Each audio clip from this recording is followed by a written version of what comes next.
지난 시간에 우리는 이 아브라함의 죽음과 또 그의 육신의 아들이었죠. 이스마엘의 그 후예들이 어떻게 이어졌는가 그 말씀을 함께 살펴봤습니다.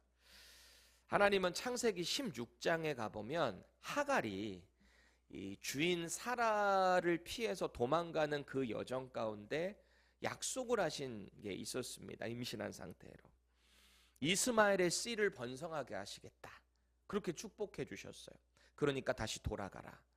그런데요, 이 하나님의 약속이 좀 더 구체적으로 확장이 됐던 것은 아브라함에게 하신 약속이었어요. 아브라함의 아들이거든요. 이스마엘도 육신의 자녀이긴 하지만 아브라함의 분명한 아들입니다.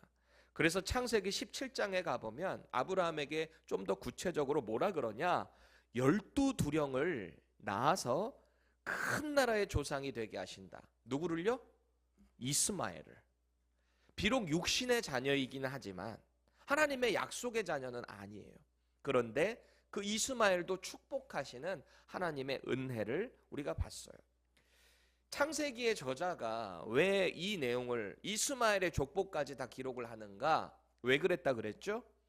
하나님의 신실하심이라 그랬습니다. 약속을 하셨기 때문에 그 약속을 반드시 이루시는 분, 그게 우리 하나님이시라는 거예요. 그러니까 성경에서 하나님이 이렇게 하겠다라고 약속하셨으면 그 약속은 반드시 이루어진다. 이걸 믿으셔야 하는 거예요. 이게 하나님의 자녀 믿는 자들의 믿음이다라는 거예요. 그리고 이제 오늘 본문에서는 이 하나님의 축복이 어떻게 이삭을 통해서 계승되어 가는가, 그 첫 단추를 오늘 꿰고 있습니다. 본격적으로 이제 이삭의 스토리가 시작되는 거죠. 그런데 제가 지난주에 언급했던 것처럼 참 이상해요. 육신의 자녀들은 그냥 순풍 나아지고 자녀들이 금방 막 확장이 되는 것 같은데, 이 약속의 자녀들은 이 땅에 나오기도 어렵고 나와도 많은 광야의 그 시절들을 경험하게 된다라는 것을 말씀드렸습니다. 일례로 약속의 아들인 이삭도 이 땅에 나오기가 얼마나 어려웠어요. 그러니까 육신의 생각으로 이스마엘이라는 아들도 얻었고, 그런데 하나님의 뜻은 본처인 사라를 통해서 나온다는 거 아닙니까? 그래서 얻게 된 이삭의 얻게 된 나이가 어떻게 됐죠? 아브라함이 100세 때 이삭을 안습니다. 사라가 90세 때 아이를 낳았어요. 기적이죠. 정말 힘들게 나왔습니다. 이 약속의 아들. 그리고 오늘 본문에 보니까 이삭도 마찬가지예요. 40세에 결혼했거든요. 근데 약속의 아들들이 나오는데, 아들들 중에서 이제 야곱이 약속의 아들이겠죠. 에서와 야곱이 나오는데 몇 살에 얻었대요? 오늘 본문에 보니까 60세에. 이 이야기인 즉슨 40세에 결혼하고 60세에 두 아들을 얻었으니 몇 년 만에 얻은 거예요? 19년 만에 아이를 얻고 20년 만에 품에 안은 거죠. 19년 동안 아이가 없었다고요. 이거 보통 일 아닙니다. 그렇죠? 이삭과 리브가는 그렇게 힘든 시간을 보냈어요. 분명한 하나님의 약속의 아들이면 우리 생각이면 뭔가 이렇게 탄탄대로로 쭉쭉쭉 나가면 좋겠는데 이런 광야를 꼭 경험하게 하신다. 결국 하나님께서 이들의 기도를 들으셨어요. 아이가 없는 상태에서 간절히 기도했다라고 합니다. 그리고 오늘 본문에 보니까 그 응답으로 자녀를 허락하셨다. 설교 끝. 이러면 좋겠지만 이제 속지도 않죠. 제가 하도 이러니까. 오늘 본문에서 우리가 발견해야 될 게 뭐냐, 하나님은 약속의 자녀를 분명히 하나님께서 정해두세요. 그리고 하나님의 뜻에 따라 그 길을 인도하신다라는 거예요. 다른 말로 하면 하나님께서 당신의 뜻을 이루어 나가시는 데는 분명한 간섭하심이 있다. 하나님의 간섭하심이. 하나님이 간섭하셔서 이 이삭과 리브가의 가정에 에서와 야곱을 허락하셨어요. 기도에 응답하셔서 주셨어요. 가만히 보니까 하나님께서 이 땅에 생명을 허락하실 때는 하나님의 분명한 뜻이 있으시다. 간섭하심이 있다라는 거예요. 그런데 반대로 이거를 또 이렇게 받아들여야 돼요. 아이를 못 갖는 가정들도 있죠. 그럼 아이를 못 갖는 가정에는 하나님의 복이 없는가? 그렇지 않습니다. 그렇지 않아요. 아이를 주시는 분도 하나님이시고요, 허락하지 않는 분도 하나님이시다라는 믿음을 가져야 돼요. 허락하지 않는다고 해서 내 인생이 절망적인 게 아니라 그 가운데서 하나님께 간절히 매달리며 하나님과의 더 깊은 관계 속으로 들어갈 수 있는 복을 누리는 성숙한 믿음이 필요한 것 같아요. 물론 쉽지는 않겠지만 하나님의 은혜가 필요한 거죠. 저는 이렇게 간증하는 분들 참 불편합니다. 무슨 말 할지 예상되시죠? 아들 달라고 간절히 기도했더니 하나님이 아들 주시고, 또 요새는 시대가 바뀌어가지고 딸 달라고 간절히 기도했더니 딸을 주셨다. 아들 나오면 마치 꽝인 것처럼 요새. 그거 아니에요. 물론 개인적으로 그렇게 간절히 기도하니까 하나님이 응답해 주셨다, 뭐 그런 감사의 은혜 하나님께 돌리고 감사하는 거는 it's okay.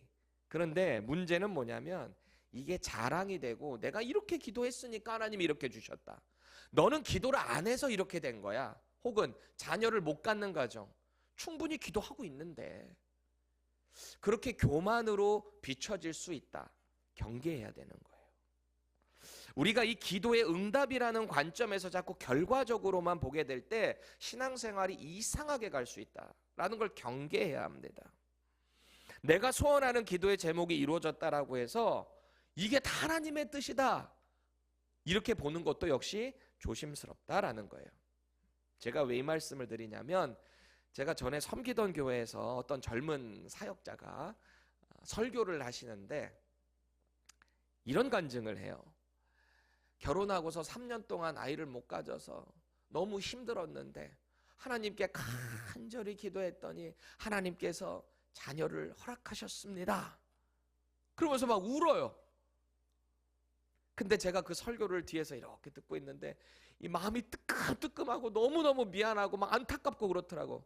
그분께 그런 게 아니라 우리 성도 중에 20년 동안 기도해도 아이를 못 갖는 가정이 있었거든요. 그럼 그 가정은 기도하니까 하나님이 3년 만에 주셨고, 이 가정은 기도가 부족해서 안 주셨는가? 그거 아니거든요. 우리가 조심해야 돼요. 우리의 신앙생활은 언제나 상대에게 덕을 세워줄 수 있는 그런 성숙함이 필요합니다.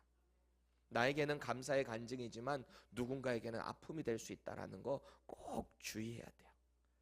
그럼에도 불구하고 오늘 본문의 내용을 보니까 하나님이 이 이삭과 리브가의 간절한 기도에 응답하셔서 아들들을 주셨다라고 기록을 하고 있어요. 이거는 성경에서 그렇게 얘기하니까 이것은 아멘으로 우리는 받아야 하는 거예요.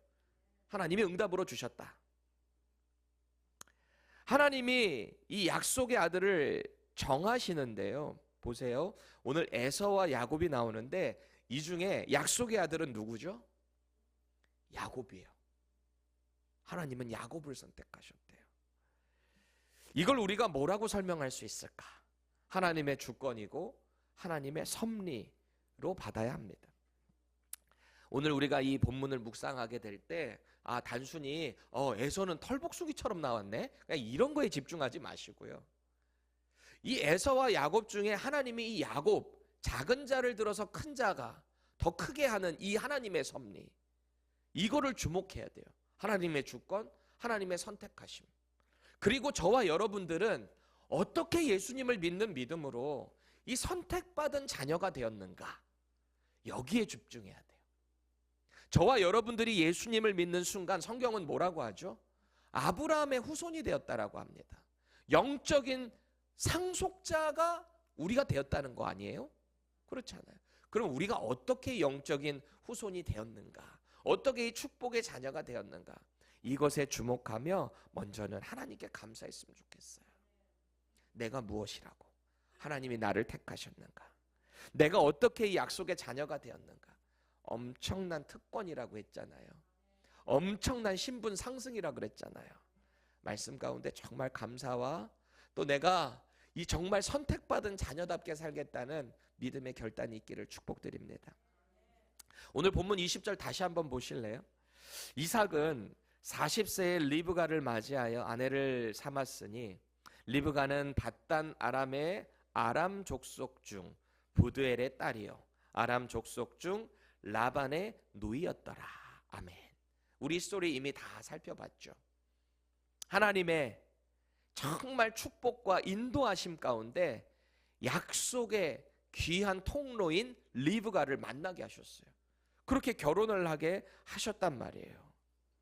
아브라함의 충성된 종, 늙은 종, 끝까지 그 사명을 다했던 종 엘리에셀을 통해서 이 리브가를 데리고 와서 아들 이삭과 결혼을 시켰단 말입니다. 하나님의 인도하심이었어요. 얼마나 축복된 결혼입니까? 기가 막힌 인도하심이었거든요. 이삭은 그녀를 맞이하면서 얼마나 행복했던지, 어머니 사라의 장례 때문에 3년 동안 슬퍼했었던 이삭이었거든요. 그런데 약속의 정말 통로가 되는 그 리브가를 만났을 때 행복하고 감사하며 서로 깊이 사랑하는 그런 모습을 우리가 봤습니다. 그런데 오늘 26절에 보니까 이삭이 이 에서와 야곱을 품에 안을 때 나이가 몇 살이래요? 60세. 40에 결혼하고 60세에 아이를 가졌다. 결혼 19년 만에 리브가가 임신한 거죠. 여러분, 지금의 우리식으로 생각하면 안 되고 성경이 기록된 당시 고대 근동사회에서 아이를 못 낳는 여성이라고 할 때 사회적 분위기를 우리가 생각을 해볼 필요가 있습니다. 우리가 멀리서 찾아볼 필요도 없어요. 이 사라의 경우를 한번 떠올려 보면 됩니다. 사라가 아브라함의 아이를 갖지를 못하는 상태에서 얼마나 절망하고 괴로웠던지 오죽하면 자기의 몸종인 하갈을 남편에게 들여보냈겠습니까? 물론 당시에 그런 문화도 있었어요. 여주인이 아이를 못 갖는 경우 충성된 혹은 그런 몸종 중에서 한 명을 들여보내서 대를 잇는 그런 문화도 있었거든요. 분명 아이를 못 갖는 이 리브가도 마찬가지였을 겁니다. 19년이라는 시간 동안에 어떡하지? 그러면 나도 몸종을 들여보내야 되나? 얼마나 많은 고민들이 있었을까요? 얼마나 많은 절망들을 경험했을까요? 또 그걸 바라보는 남편 이삭은 어땠을까요? 쉽지 않은 그 시간들을 지내왔을 겁니다. 그 가운데 이삭이 하나님께 간절히 기도를 했대요. 리브가도 얼마나 간절히 기도를 했을까요? 우리 21절 말씀 세 번역으로 같이 읽어보겠습니다. 시작. 이삭은 자기 아내가 임신하지 못하므로 아내가 아이를 가지게 해달라고 주님께 기도하였다. 주님께서 이삭의 기도를 들어주시니 그의 아내 리브가가 임신하게 되었다. 아멘. 아까 말씀드렸죠. 성경이 그 기도에 응답하셨다라고 하니까 이것은 이삭의 기도에 정말 응답하신 겁니다. 하나님이 허락을 하신 거예요. 보세요. 여호와께 간구함에 여호와께서 그의 간구를 들으셨다. 이렇게 기록을 하는 거죠. 그렇게 하나님께서 이삭의 간절한 기도에 응답하셔서 에서와 야곱을 주셨어요. 그럼 우리는 또 이런 질문을 해볼 수 있습니다. 하나님께서 이삭에게 좀 결혼 초기에 아이를 주셨으면 얼마나 좋았을까? 왜 하나님은 꼭 이렇게 믿음의 사람들을 힘들게 연단하시는가? 이런 질문 해볼 수도 있겠죠. 왜 19년이라는 시간을 뜸을 들이시다가 이제야 주시는가? 왜 그러셨을까요? 우리는 쉽게 말할 수 있겠죠. 믿음의 사람 연단시키시려고요. 근데 당사자 입장에서는 이거 보통 일 아니잖아요. 사실 우리는 몰라요. 왜 이때 주셨는지. 성경이 기도의 응답대로 주셨다라고 하니까 하나님이 그때까지 기다리시다가 그 기도에 응답해서 주셨구나. 하나님의 뜻입니다. 물론 우리가 기도하지 않는 가운데서도 아이를 많이 가질 수도 있습니다. 대부분 결혼하신 분들이 다 간절히 아이를 기도하다가 갖는 경우가 다반사는 아니에요. 자연스럽게 아이를 허락하시는 경우도 있어요. 그렇게 얻은 자녀들도 당연히 하나님이 주셨다고 믿고 키우셔야죠. 그런데 한 가지 분명한 것은 이렇게 간절히 기도해서 얻은 아들은 더 하나님께서 주셨다라고 하는 믿음 가운데 키우게 된다라는 겁니다. 하나님이 주신 선물이라는 의식을 갖고 살지 않겠어요? 아마 이삭에게 그렇게 하나님께서 의도를 하시지 않았을까 싶습니다. 그래서 막 요즘에도 간절히 기도해가지고 아이를 딱 얻게 되면 더 하나님께 감사하며 그렇게 양육하시는 분들이 있잖아요. 뭐 우리 예전 같은 경우만 해도 하나님 제발 제게 아들을 주세요. 아들을 주시면 제가 하나님 주의 종으로 바치겠습니다. 그렇게 서원 기도하신 분들 많았습니다. 오죽하면 그렇게 서원을 했을까? 그렇게 아들을 딱 낳으면 진짜 약속대로 하나님께 주의 종으로 바칩니다 하고 드렸어요. 근데 중요한 건 제가 가만히 보니까 그 아들이 목회자의 소명이 있는가가 중요한 것 같아요. 부모님이 했다라고 해서 가기보다 내가 진짜 소명이 있는가. 물론 다 하나님의 크신 뜻으로 볼 때 하나님이 주셨으니까 그 하나님의 뜻에 맞게 살아야지. 근데 꼭 하나님의 뜻에 맞게 사는 게 목회자만은 아니다. 자신이 그 소명이 없으면 간절히 기도해 봐야 되겠죠. 아무튼 이삭이 지난 19년 동안 아들을 갖지 못했다가 기도해서 얻은 아들들이에요. 이삭이 얼마나 감격적이었을까. 예서와 야곱이 탁 나왔을 때. 그것도 하나님이 아들을 기도를 했을 텐데 1+1으로 주셨잖아요. 이게 쌍둥이로. 정말 애지중지 키웠을 것 같아요. 얼마나 기뻤을까. 뭐 약속의 아들이고 뭐 없이 둘을 얼마나 사랑스럽게 키웠을까요. 그러니까 우리가 후대에 알지만 이삭 같은 경우는 사실은 누구를 더 가까이 해요? 에서. 자기가 좋아하는 뭐 고기나 이런 거 막 사냥해가지고 오니까. 또 엄마인 리브가는 또 집안일 가사에 잘 도와주고 이렇게 약삭 빠르게 막 그런 거 하니까 야곱. 그러니까 종종 저희 어머니가 저 옛날에 아유 이 야곱 같은 놈 저한테 그런 적이 있으셨어요. 약삭 빠르게 제가 뭔가를 했을 때. 여러분도 그런 적 있으세요? 이 야곱 같은 놈. 칭찬은 아니에요. 지금 가만히 생각해 보니까. 근데 축복받아라, 축복의 아들아, 그런 말씀을 하시지 않았을까 싶습니다. 보세요. 그런데 이 축복의 자녀들이 이제 갈등 구도를 겪게 되는데요. 리브가 엄마 뱃속에서부터 싸우는 그런 모습을 우리가 보게 됩니다. 우리 22절에서 23절 세 번역으로 읽겠습니다. 시작. 그런데 리브가는 쌍둥이를 베었는데 그 둘이 태 안에서 서로 싸웠다. 그래서 리브가는 이렇게 괴로워서야 내가 어떻게 견디겠는가 하면서 이 일을 알아보려고 주님께로 나아갔다. 주님께서 그에게 대답하셨다. 두 민족이 내 태 안에 들어있다. 너의 태 안에서 두 백성이 나뉠 것이다. 한 백성이 다른 백성보다 강할 것이다. 형이 동생을 섬길 것이다. 아멘. 임신한 엄마들은 대개 이제 뱃속에서 아기 태동을 통해서 이 아이가 어떻구나라는 걸 조금 짐작을 하게 됩니다. 그렇죠? 아기 낳으신 분들 다 경험해 보셨죠? 저희 집 새 아들 있잖아요. 이렇게 첫째, 둘째, 셋째가 있는데 여러분이 한번 게스를 해보세요. 셋 중에 누가 태동이 제일 셌을 것 같아요?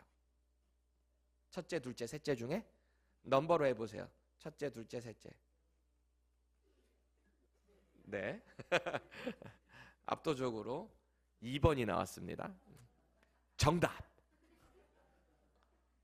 그랬어요. 첫째 아들 녀석은 엄마 뱃속에 있을 때 잠잠했어요. 얘가 진짜 있는 건가? 제가 이렇게 들어보기도 하고. 근데 둘째는 가만히 있다가 아내가 이럴 때가 많았어요. 발로 그냥 빵 차가지고. 그래서 우리는 미리 준비를 하고 있었죠. 보통 아이가 아니구나. 근데 역시나 보통 아이가 아니었습니다. 지금은 얼마나 말 잘 듣고 부모님 말씀에 순종하고 있는지 모르겠어요. 귀한 아들로 자랄 거라고 믿습니다. 오늘 산모인 리브가를 한번 보세요. 이 산모의 입장에서 이 쌍둥이니까 또 배가 얼마나 컸겠습니까? 그 안에서 애들이 얼마나 태동이 심한지 엄마가 싸우고 있다라고 생각할 정도로 심각하게 고민할 정도로 태동이 심했다라는 거예요. 오죽했으면 리브가가 걱정돼서 하나님께 간구했을까요? 오죽했으면. 그렇죠? 그래서 하나님이 이 리브가의 기도에 응답을 해주시는데요. 하나님은 창조주시잖아요. 그러니까 여기만 봐도 하나님이 이 자녀들을 허락하셨구나 라는 것을 우리는 알게 되는 거죠. 요즘 시대의 그 어떤 정확한 초음파보다도 더 정확하게 하나님이 이들의 형태와 이들의 앞으로의 미래까지도 다 알려주세요. 여러분 생각해 보세요. 보통은 어머니 아버지가 같으면 그 뱃속에서 나온 형제는 한 형제잖아요. 그러면 그 형제 안에서 이렇게 한 민족을 이루는 게 정상이잖아요. 근데 지금 하나님께서 하시는 말씀을 보니까 어때요? 두 민족으로 나눠진다는 거예요. 이들은 그렇지 않다는 거예요. 이미 뱃속에서부터 두 민족으로 나누어져 있을 뿐만 아니라 한 민족이 다른 민족보다 분명히 큰데 이 순서가 바뀌었어요. 우린 보통은 장자가 위여야 되잖아요. 고대 근동은 뭐 말할 것도 없죠. 당연히 장자가 위니까 아버지의 모든 축복을 다 받으니까. 근데 이 집이 바뀌었어요. 큰 자가 작은 자를 섬기게 된다. 에서가 분명 장자로 먼저 나오거든요. 쌍둥이지만 먼저 나왔으니까. 그런데 하나님은 야곱을 장자로 삼으신다. 여러분, 하나님이 왜 이 둘을 나누실 때 이렇게 두 민족으로 나누시며 왜 작은 자를 더 큰 자로 삼으셨을까요? 왜 이렇게 선택하신 걸까요? 이렇게 나눈 기준이 뭘까요? 이 야곱이 더 선해서일까요? 아니면 성격이 야곱이 조금 더 온순하니까? 너무 우락부락하니까 해서는 그래서 선택하셨을까요? 아닙니다. 어떤 기준에 의해서도 아니고 하나님이 그렇게 선택하신 거예요. 하나님이 그렇게 선택하시면 그대로 되는 거예요. 사실 지금 뱃속에 있는 이 두 쌍둥이들은 세상에 태어나지도 않았어요. 지금 오늘 본문 상에서는. 그렇죠? 누가 선하고 누가 악한지도 몰라요. 지금 리브가의 입장에서 볼 때도. 이삭도 마찬가지죠. 훗날에 누가 하나님의 말씀에 더 따를지 못 따를지 이들은 몰라요. 또 하나님은 이 먼저 나온 에서가 사실 전투력이 더 높아 보이죠. 온몸이 뭐 털복숭이처럼 붉은 색으로 나오니까 사실은 이런 사람 쓰는 게 하나님이 더 크게 능력 있게 쓸 수 있을 것 같지 않으세요? 약삭 빠른 사람보다는 더 보통 이런 사람들이 더 우직하고 그냥 스트레이트로 가잖아요. 베드로 같은 사람 보세요. 그냥 그 길로 가잖아요. 근데 왜 하나님은 야곱을 택하셨는가? 하나님은 그저 이렇게 작정하신 거예요. 그리고 야곱을 통해서 하나님의 그 약속의 복을 이루어 가시기로 작정하신 거예요. 그래서 사도 바울이 훗날에 이 하나님의 선택하심에 대한 이야기를 인용을 하면서 오늘의 본문의 스토리를 가지고 옵니다. 우리 그 말씀 한번 보실까요? 로마서 9장 10절에서 13절 읽겠습니다. 시작. 그뿐 아니라 또한 리브가가 우리 조상 이삭 한 사람으로 말미암아 임신하였는데 그 자식들이 아직 나지도 아니하고 무슨 선이나 악을 행하지 아니한 때에 택하심을 따라 되는 하나님의 뜻이 행위로 말미암지 않고 오직 부르시는 이로 말미암아 서게 하려 하사 리브가에게 이르시되 큰 자가 어린 자를 섬기리라 하셨나니 기록된 바 내가 야곱은 사랑하고 에서는 미워하였다 하심과 같으니라. 아멘. 이게 마지막 9절 13절을 오해하면 안 돼. 하나님이 뭐 에서는 미워했다 야곱은 사랑했다 이게 아니라 하나님은 다 사랑하시는데 이 중에 택하신 백성은 야곱이었다는 거예요. 상대적으로 더 하나님께서 뜻 가운데 사랑하셨다라는 의미로 보는 거예요. 여러분, 우리가 오늘 본문을 통해서 받아야 되는 그 감동이 바로 여기에 있는 겁니다.